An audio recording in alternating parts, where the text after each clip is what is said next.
Hello नमस्कार प्रिय छात्रों। आज हम इस वीडियो के माध्यम से बहुलक निकालना सीखेंगे। ठीक है, तो प्रश्न में आपके सामने एक सारणी दे रखी है। इसमें वर्ग अंतराल है, जैसे 10 से 20, 20 से 30। ठीक है, इसमें आपके सामने बारंबारता भी है। इस सारणी का आपको बहुलक ज्ञात करना है। तो इसके लिए मैंने यहाँ पर लिखा बहुलक का सूत्र, और इस सूत्र सभी को याद होना भी जरूरी है। जैसे L plus F1 minus F0, इसके बट्टे में 2F1 minus F0 minus F2 into में H। ठीक है, ये बहुलक का सूत्र है।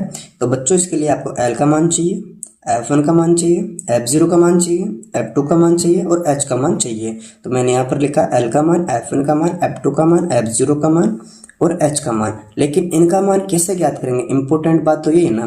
तो प्यारे बच्चों, हमने पिछले वीडियो में सीखा था, चलो आज फिर सीखते हैं। इसमें आपको देखनी पड़ेगी जो सबसे बड़ी बारंबारता है। मैंने क्या बोला, जो f का मान है सबसे बड़ी संख्या, वो कहलाएगी f1 का मान। तो बच्चों इसमें देखो सबसे बड़ी संख्या कौन सी है, 20 है। तो किसका मान हो गई, f1 का मान। तो f1 का मान कितना है, 20 है। मैंने लिखा 20। ये किसका मान है बच्चों, f1 का मान है। और इसके जस्ट सामने वाली संख्या यानी ऊपर वाली संख्या कितनी है, 40। तो ये l का मान हो जाएगी। इसमें L का मान कितना आ गया, 40। ठीक है, मैंने क्या बोला, जो सबसे बड़ी संख्या है वो F1 का मान, इसके जस्ट ऊपर वाली संख्या L का मान, और इसके बाई पक्ष वाली संख्या है 12। ये किसका मान हो गई, F0 का मान हो गई। ठीक है, और इसके दाई पक्ष वाली संख्या F2 का मान हो गई। इसको वापस समझते हैं। जो सबसे बड़ी संख्या है वो F1 का मान, इसके इधर वाली संख्या F0 का मान, और इसके इधर वाली संख्या F2 का मान, और F1 के सामने वाली संख्या L का मान हो जाएगी। ठीक है, अब बच्चा H। इसमें H का मान कैसे निकालोगे, इनमें अंतर देखो। जैसे 10 से 20 है, 20 से 30 है। तो आप जानते हो अंतर कैसे निकालते हो, बड़ी संख्या में से छोटी संख्या माइनस करते हो। ठीक है, इसमें देखो 30 में से 20 गया कितना बचेगा, 10 बचेगा। फिर 40 में से 30 गया, 10 बचेगा। तो हमने देखा पूरी सारणी में 10 का अंतर आ रहा है। तो H का मान हमें कितना मिल जाएगा बच्चों, 10 मिल जाएगा। ठीक है, यानी हमें L का मान 40, F1 का मान 20 और F2 का मान कितना प्राप्त हुआ था, 11। तो मैंने यहाँ पर नोट डाउन किया 11। अब क्या बचा, F0 का मान। F0 का मान कितना भाई, 12।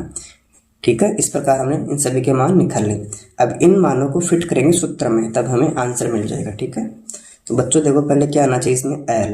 तो L का मान कितना है, 40। ठीक, आगे साइन किसका है, प्लस का।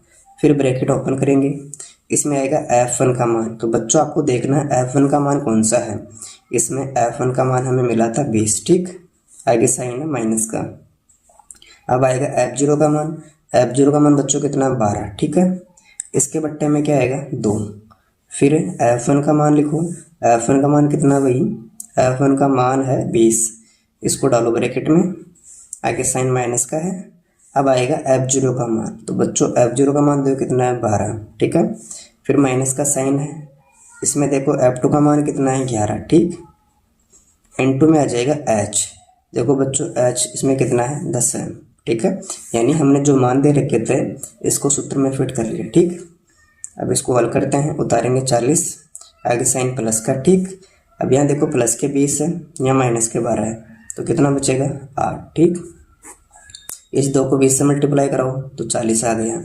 यहाँ माइनस के 12 है, या माइनस के कितना, 11 है। तो कितना हो गया, माइनस के 23। इन दोनों को जोड़ लिया, माइनस माइनस वाली संख्याओं को। N2 में आ जाएगा 10। इतना कर लोगे, फिर उतारना आपको 40, आगे साइन प्लस का है। इस 8 को 10 से मल्टीप्लाई कराओ, कितना हो गया, 80। बाकी करनी है, यानी 40 में से आपको 23 माइनस करना है। 10 में से 3 गया तो 7 बचेगा, 3 में से 2 गया तो 1 बचेगा, यानी 70 आ गया। अब आपको 17 का भाग देना 80 में। ठीक है, तो 4 बार में 68। ठीक है, कितना बचेगा, बाकी करो। 10 में से 8 गया, 2 बचा। और यहाँ कितना बचा, 7 में 6 गया तो 1, भाग नहीं जा रहा। तो 17 चक्की 102 होता है, और 17 7 है 119। तो 7 बार में 119 आ जाएगा। ठीक है, अब इसकी बाकी करेंगे, कितना बचेगा, 1, उतारेंगे 0, भाग नहीं जा रहा, टोट बाकी 0 आ गई। ठीक है, फिर कितनी बार में जाएगा, 5 बार में 85। ठीक है, आप इतना ही कर लेना। इसका आ गया भाग देने पर 47.05। ठीक है, और यहाँ पर कितना था, 40। अब इन दोनों को ऐड करो, यानी 40 प्लस कितना है, 40 प्लस 47.05। इन दोनों को ऐड करो, कितना आएगा बच्चों, 5 0 7 4 4 8। इसका आंसर आ गया 87.05। ठीक है बच्चों, अगर आपको वीडियो अच्छा लगे वीडियो को लाइक करें, मित्रों के साथ शेयर करें, और चैनल पर पहली बार आए हो तो चैनल को सब्सक्राइब अवश्य करें। Thank you.